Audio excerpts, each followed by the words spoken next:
Millions of human lives were lost. The destruction of the global health system. The global economic crisis. Global hunger and extreme poverty are the impact of COVID-19. This great crisis required a response on a large scale. The world is in a state of recovery. The beginning of vaccines diplomacy. Vaccines are savior of humanity from the deadly virus.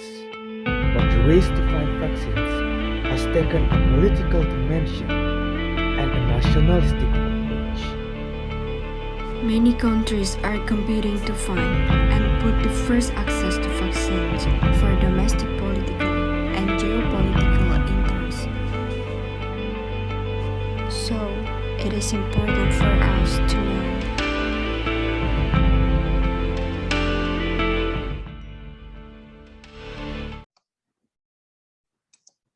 Hi everyone, welcome to our video. So in this video, we would like to discuss the US and China vaccine diplomacy.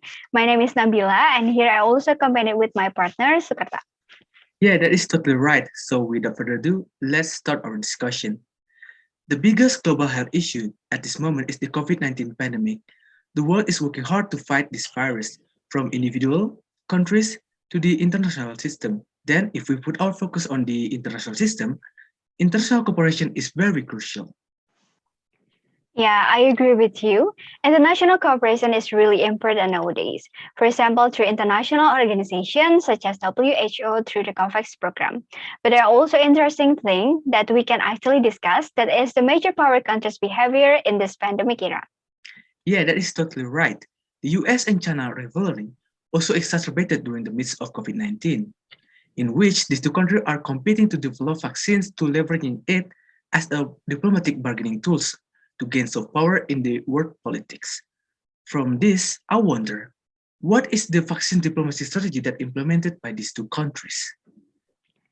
Yeah, that is very interesting, right? So maybe you can help us explain about China vaccine diplomacy first? Yes, ma'am.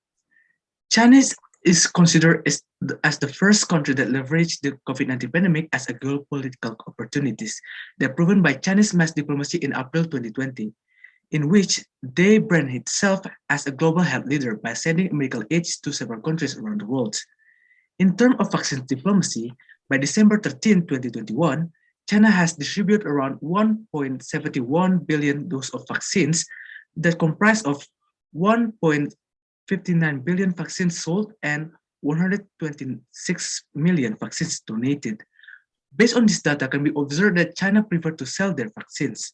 To explain this behavior, we must dig deeper on China's preference of vaccine diplomacies. Based on the argument of lean, fonal, hard, and price, China has preference to engage in bilateral agreement to augment its bilateral influence. This explains why China has a tendency to sell than donate their vaccines. One of example of Chinese vaccine diplomacy can observe in the case of Honduras. As we know, China has a bitter relationship with Taiwan, and Honduras is one of the countries that acknowledge Taiwan's sovereignty. Since Honduras has suffered tremendously due to the COVID-19, Honduran government seek aid from China, in which the term of the agreement that Honduran government must cut their diplomatic ties with Taiwan.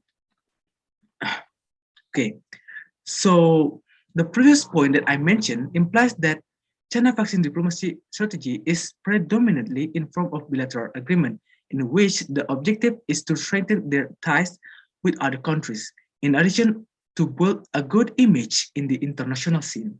Moreover, by leveraging their vaccine as a bargaining chip, China can utilize it to promote their interests, which clearly illustrated in the case of Honduras.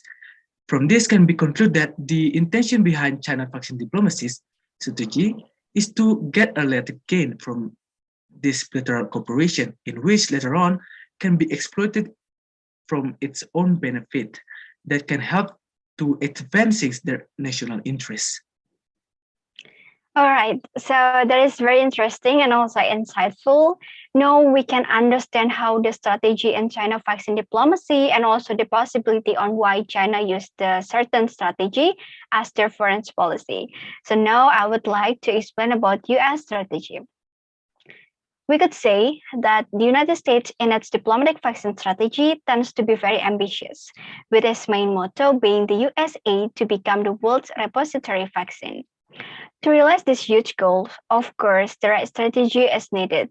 Therefore, the Biden administration has made several strategies, namely donating a global vaccine, cooperating with US manufacturers, helping more countries to produce their own vaccines, strengthening the global vaccine chain, utilizing the existing multilateral platform, for example, like COVAX and etc.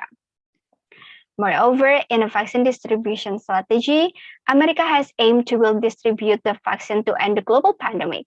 The past action that the United States has taken is a plan for 80 million vaccine, of which 75% of vaccine are through COVAX, with priorities of Latin America, Caribbean, South and Southeast Asia, and Africa.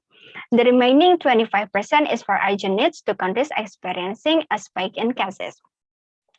So US has proposed allocation plan for the first 25 million doses, that 90 million will go through COVAX, within 6 million to South and Central America, 7 million to Asia, 5 million to Africa, and the rest of 6 million to regional priorities. In addition to donation in the form of vaccines, the US also became the first largest contributor to the COVAX program. So if we try to analyze it further, the strategy and past action that US has done comes from its national interests. We can analyze the purpose of the US in developing this policy explicitly and implicitly.